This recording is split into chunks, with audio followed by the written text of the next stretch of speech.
Okay, so our first speaker, I met about probably a year and a bit ago at a networking event. I was very impressed with her energy and positivity and what she does. So Heather Jeffrey from Re4m Ottawa, she does, basically takes trash and creates really cool stuff. She's actually going to make a lake for me. No, I haven't told her that yet. I keep on coming up with weird stuff she could do.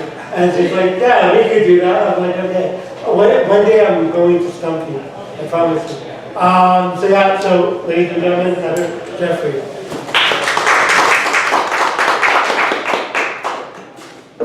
Thanks, Michael. He's not wrong. He actually asked me to build a BB-8 for him for Halloween. So eventually we'll get around to that. But yeah. So anyways, for those who don't know me, I'm Heather. And I am the owner and designer and maker at Re4m Design and Fabrication.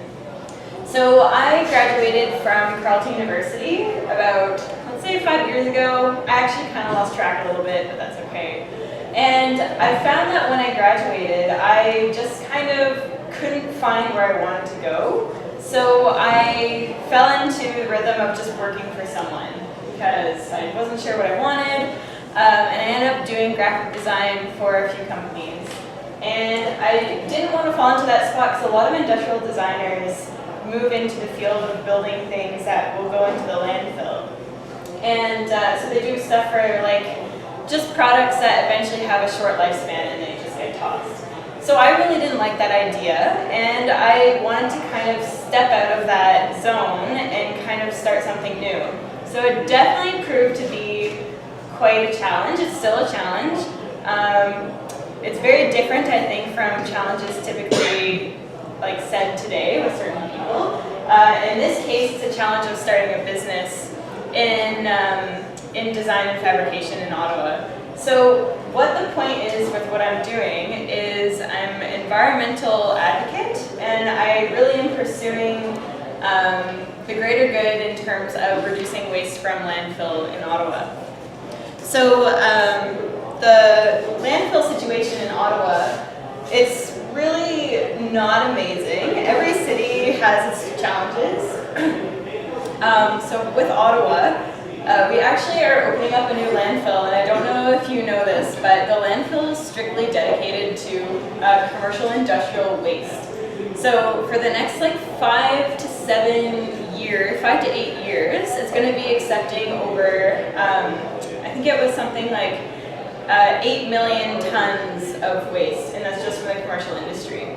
So basically what Re4m is doing is we're trying to achieve a circle economy where we take waste that is headed out from businesses such as construction companies, manufacturers, retailers, and repurposing that waste before it goes to the landfill. So solving the problem before it actually hits the major issue.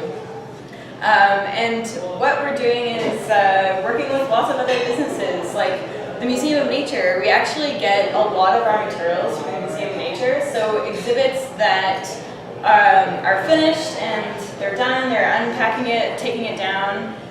We actually take those materials and repurpose them. And we're also working with retailers, so last season's display unit, we will repurpose that and turn it into something new for another retailer. Yeah, so that's pretty much the gist of Re4m. And so I guess I can talk about the challenges I faced with pursuing Re4m and the idea of it. So unfortunately, a lot of people in Ottawa don't really, let's just say environmental causes aren't the frontmost priority for a lot of businesses. A lot of businesses are focusing a lot on, well, obviously to make money and to save, I guess, on resources, which is totally understandable. I think personally we need to shift this mindset more towards how can we still save resources, but shift it into also saving environment as well. So there are a lot of people that don't necessarily think that way, and moving into this scene where I'm telling businesses, oh, but we can repurpose that and turn it into something new. It's not as easy as how it sounds. So I'll just approach them and say, oh, okay, we're gonna just take your last season's display unit and add some paint and whatever, and woohoo, it's new. Some people think, okay, well that's not quite the quality I'm looking for. So it's been a challenge kind of portraying how I want Re4m to be seen. Re4m's not the kind of company that just like throws on a coat of paint and calls it a day and says, okay, it's new, we refurbished it and everything like that. We really take like the extra step to go into changing it, taking it apart, deconstructing, and bringing it all back to life, and it completely changes the look of it. It's tricky, and I guess other than that, yeah, some businesses, it's tricky when I was starting it. People didn't quite take me seriously.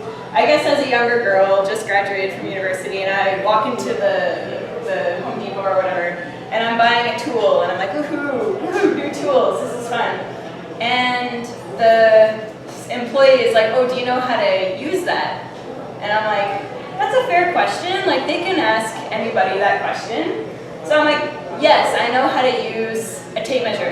Yes, I know how to use this. So I keep on shopping and whatever, and I go into another section, and they're like, oh, can I help you, miss? And then it's like, sure, yeah, you can help me, that's no problem. That's a fair question to ask. Yes, where are your nails? But I know where they are, that's fine. So I'm finding, these are simple examples, but I am finding that as a young female trying to pursue a predominantly male field, sometimes it can get a little tricky in the fact of like, just trying to, you know, seem professional, experienced, and I know what the heck I'm doing. So sometimes that can be a bit of a challenge. It's actually better now that I've become a lot more aware of manufacturing techniques, what tools to use properly and everything like that. So now that my experience is bigger and larger, they do take me a lot seriously. In most cases I know more than them, so that's great. Other than that, I find that starting a business can really be overwhelming. Not only financially, but I find that there's a big mental space that can be challenging as well with starting a business. I find that sometimes it's the only thing I think about. It's like I'm going to sleep and I can't fall asleep because I'm thinking about how this thing's going to be made. Is it going to get done on time? And this. Through networking and through meeting other business owners, I find that this is something that's pretty common. And I'm really happy to hear that there's other business owners out there that feel the same way. And I think it's important to express how it is something that's challenging is starting a business. And it's not as easy as, you know, going into it and being like, oh, I'm going to make things and sell it and it's going to be great. Everyone's going to buy it. It's nice to think that's going to happen that way, but it doesn't happen that way. And I guess going through the motions on how to figure out how to actually make this happen.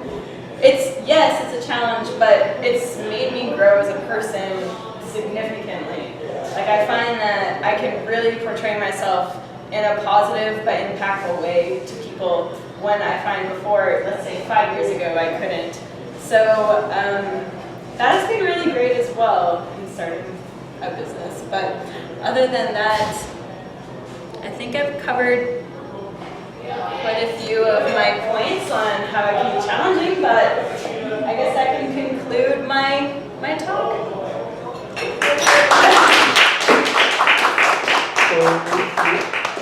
Thanks, Michael. Okay, so Heather, thank you. Guys, I encourage you to go check out her Twitter and Instagram. That's the word I was looking for. Re4m Ottawa, Re4m Ottawa, and she really does do some very cool stuff, like Giant Connect 4, which for man children like me is very cool. Although I was disappointed because she actually asked people to guess what it was, and I'm like, it's a giant beer ale. So I was a little disappointed that it wasn't that, but Connect 4 is the next best thing. And Heather, thank you for being honest about the challenges. But I think every entrepreneur can relate to those challenges and those sleepless nights of trying to figure out how things are going to work. But not many have the guts to actually be open about it. And I think there's something to be said, and that's one of the things I was hoping to do with this series, is give people a chance to see they're not alone. Right? Some of the challenges that other people face are the same ones that others do, and there's kind of a power in the shared experience, like knowing that you're not alone and other people are facing the same issues you do. So Heather, thank you again.